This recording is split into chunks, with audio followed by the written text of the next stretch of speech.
नमस्कार दोस्तों, स्वागत है आपका यूजी नेट JRF वित्त चैनल पर, जहां हम बात करते हैं अपने हिस्ट्री नोट्स के बारे में। तो इसके पहले जो है हमने जैन धर्म को कंप्लीट कर लिया है।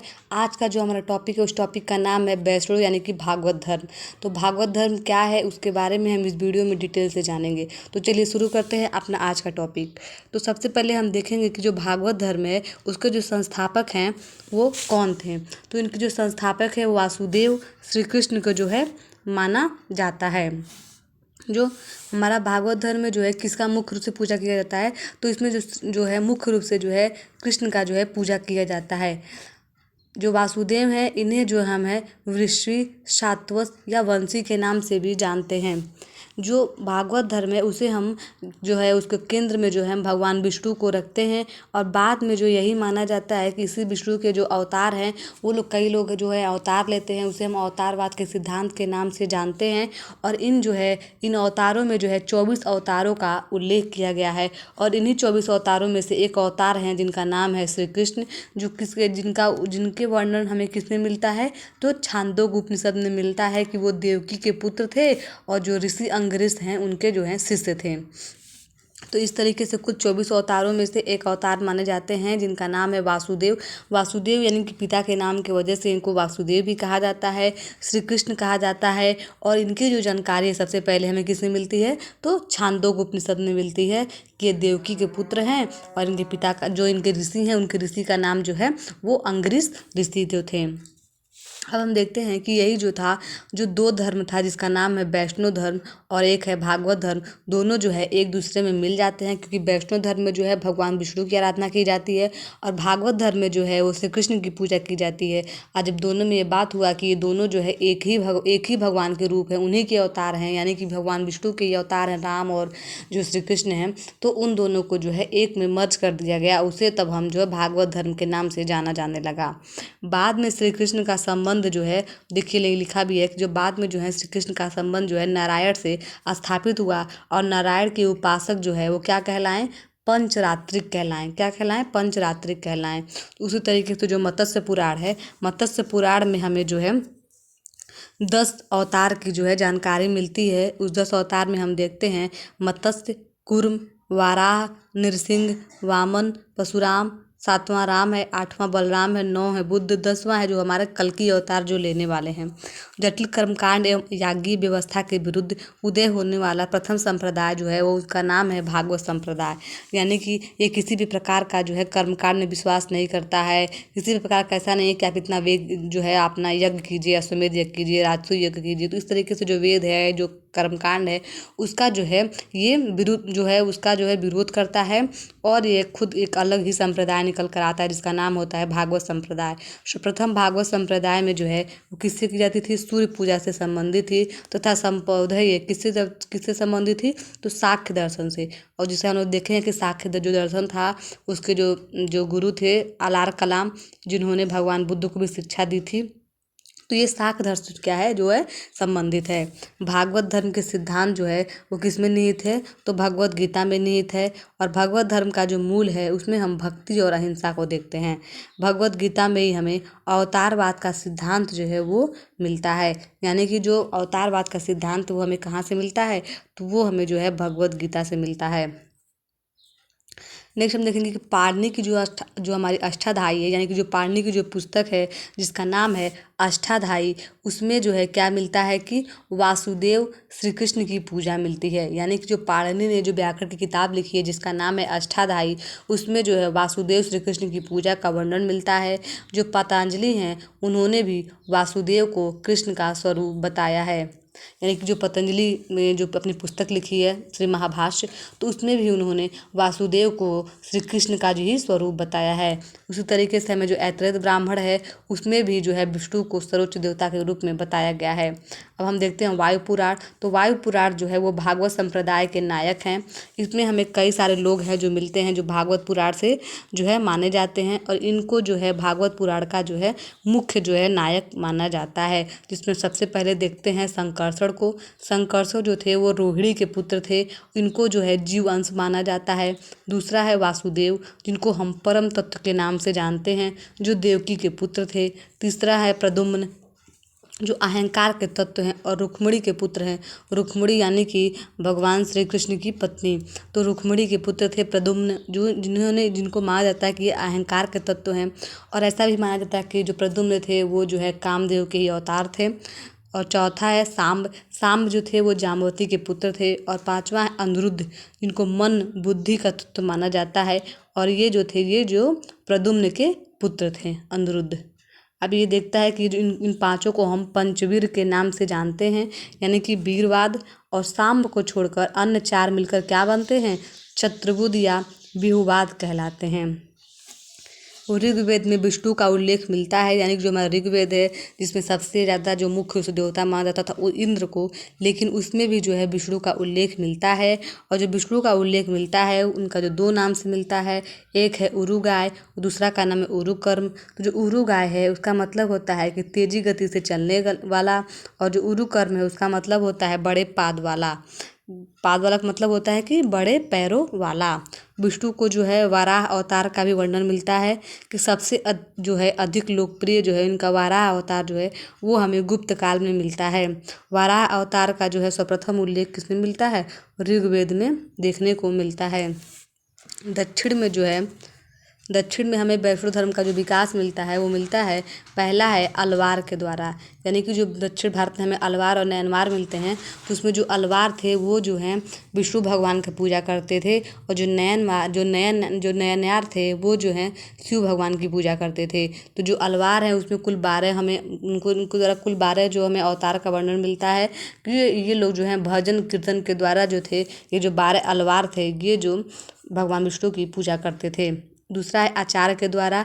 तो जो है आचार जो है वो लोग शास्त्र के द्वारा करते थे, जिनमें हमें दिव्य प्रबंधन शैली मिलती है, तुरुआ मोड़ी, और कुल जो है 12 अलवार मिलते हैं। पहला महिला जिसका नाम है अंडाल मिलता है। यानी जो हमें कुल 12 अलवार जो मिलते हैं गुरु, उसमें जो हमें एक महिला भी मिलती है जिनका नाम होता है अंडाल। इनका जो आचार था वो था शास्त्रार्थ। उसके बाद हम देखते हैं आचार जो थे, जिन आचार में जो हम देखते हैं कि पहले हैं नाथ मुनि, जो राजेंद्र चोल के समकालीन थे। यानी जो चोल राजवंश होता है उस राजवंश चोल में जो राजराज प्रथम के पुत्र थे जिनका नाम था राजेंद्र चोल, तो वही राजेंद्र चोल के जो समकालीन थे ऋषि जिनका नाम है नाथ मुनि, और उन्होंने प्रबंधम नामक पुस्तक लिखी थी जिसे हम दक्षिण के वेद के नाम से जानते हैं। तो क्वेश्चन पूछ भी सकता है कि दक्षिण के वेद के नाम से हम किसे जानते हैं, तो दक्षिण के वेद के नाम से हम जो है प्रबंधम को जानते हैं। और ये जो हमारा प्रबंधम है उसकी जो रचना है नाथ मुनि ने की थी। नाथ मुनि के बाद आते हैं यमुनाचार्य, और यमुनाचार्य के बाद आते हैं रामानुजाचार्य। जो रामानुजाचार्य हैं वो चोल शासक कुलोत्तुंग द्वितीय के समय के थे, लेकिन जो कुलोत्तुंग द्वितीय थे वे एक शैव शासक थे, यानी शैव धर्म को मानते थे। और इन दोनों में जो क्या होता है कि वाद विवाद हो जाता है, इसीलिए जो है ये रामानुजाचार्य जो हैं वो तमिल छोड़कर होयसल आ जाते हैं और यहीं पर अपनी भक्ति की अलग जगाते हैं। जो रामानुजाचार्य थे उन्होंने श्री संप्रदाय की स्थापना की थी। जब ये होयसल आ जाते हैं तो ये भक्ति को लेकर आते हैं। इनके जो शिष्य हैं जिनका नाम है रामानंद, जिसका नाम आपने सुना होगा, वो जो है उनसे जो है उनके शिष्य होते हैं, उनसे भक्ति जो है उनकी भक्ति अर्चना से सीख कर और उत्तर भारत चले आते हैं। और उत्तर भारत में आके जो है भक्ति आंदोलन की क्या करते हैं, शुरुआत कर देते हैं। रामानंद जो हैं किसके समकालीन थे, तो ये जो है सिकंदर लोदी के समकालीन थे। क्वेश्चन पूछ सकता है कि जो रामानंद थे वो किसके समकालीन थे, तो ये जो थे सिकंदर लोदी के समकालीन थे। इनके पुस्तक का नाम जो था रामानुज पद्धति था। और ये जो किस संप्रदाय की स्थापना किए थे, तो उन्होंने जो है रामायत संप्रदाय की स्थापना की थी। तो इस तरीके से आपको ये जो है याद करना पड़ेगा कि सबसे पहले कौन आए, फिर बाद में कौन आए। यानी कि सबसे पहले नाथ मुनि आए, फिर यमुनाचार्य आए, और फिर उसके बाद जो है रामानुजाचार्य आए। तो इस तरीके से जो है इसका जो आपको कॉन्सेप्ट जो है अच्छे से अपने दिमाग में रखना पड़ेगा। उसके बाद हम आते हैं जिनका नाम है माधवाचार्य। तो जो माधवाचार्य थे उनका जो दर्शन है उस दर्शन का नाम है द्वैतवाद, यानी कि द्वैतवाद को मानते थे। उसके बाद हम देखते हैं कि भक्ति के 3 रास्ते इन्होंने बताते हैं। पहला है भजन, दूसरा है अंकन, तीसरा है नामकरण। श्री ब्रह्म संप्रदाय की स्थापना करते हैं और इनकी जो पुस्तक है उसका नाम है सर्वदर्शन संग्रह। उसके बाद हमारे जो नेक्स्ट आते हैं जिनका नाम है निम्बकाचार्य। जो इनका दर्शन है वो है द्वैताद्वैतवाद और ये सनक संप्रदाय की स्थापना करते हैं। वल्लभाचार्य जो है वो शुद्धाद्वैतवाद और रुद्र संप्रदाय और पुष्टि मार्ग के जो है इनका दर्शन जो था। नेक्स्ट हमारे आते हैं चैतन्य महाप्रभु, जिनका पूरा नाम निमाई था, जो बंगाल नदिया में इनका जन्म जो है 1486 ईस्वी में हुआ था। इनका पूरा नाम जो था वो विशंबर था और बाद में इनका नाम विद्यासागर के नाम से जाने जाना लगा। इनकी जो जो है जो इन्होंने किताबें लिखी हैं उसमें हम देखते हैं कि आत्मकथा जो इन्होंने लिखी है उसका नाम है शिष्टाष्टक, अचिंत्य भेदाभेद, उस कीर्तन विधि, गोसाई विधि और गोसाई वैष्णवी जो विधि धर्म है इनके द्वारा जो है दो धर्म दिया गया है। और हम देखते हैं कि जो हमारे नम्बा आर्य नाम्बी हैं उन्होंने जो है अद्वैतवाद स्मृति संप्रदाय की स्थापना की थी। अब अलवार को तो हमने देख लिया, अब हम देखते हैं शैव संप्रदाय, जिसको हम नयन जो हमारे नयनार हैं उनमें रखते हैं, जिसमें जो हम 63 नयनार को देखते हैं। तो ये जो है संप्रदाय जो शैव संप्रदाय हो दक्षिण भारत में उसका प्रचार प्रसार होता है, जिसमें हम 63 नयनार हैं उनको देखते हैं।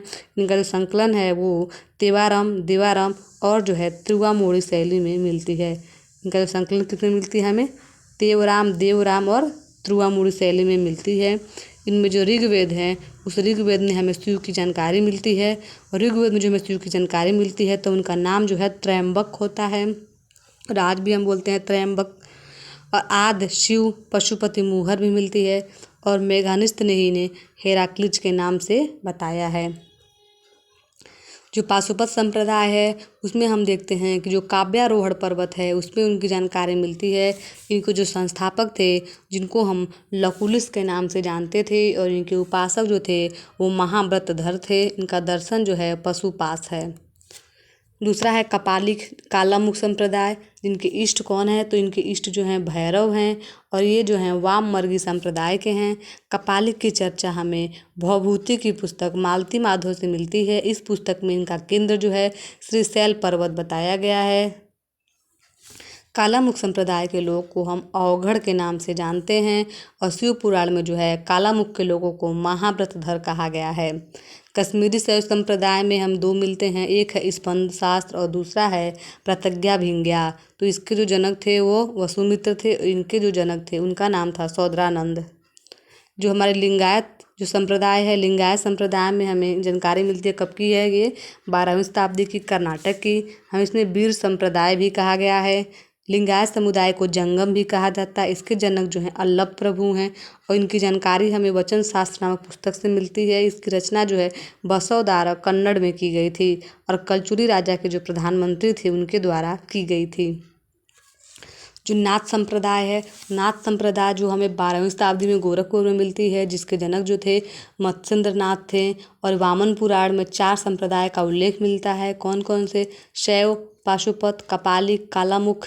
तो इस तरीके से जो है हमें वामन पुराण में जो है 4 संप्रदायों का उल्लेख मिलता है, जिसके संस्थापक लकुलिस थे। किसके संपादक जो थे संस्थापक थे वो पाशुपत के थे। तो इस तरीके से जो है हमारा जो है जितने भी हमारे पुराण थे उनके बारे में, और जो हमारे भागवत पुराण हुआ, अलयार हुआ, नयनार हुआ, तो इसके बारे में जो है हमने डिटेल से जानकारी जान ली है। अब अगले जो वीडियो है उसमें हम बात करेंगे द्वितीय नगरीकरण की, जिसमें हम 16 महाजनपदों के बारे में देखेंगे। तो आज की वीडियो में बस इतना ही। अगर वीडियो पसंद आए तो लाइक शेयर सब्सक्राइब करना ना भूलें।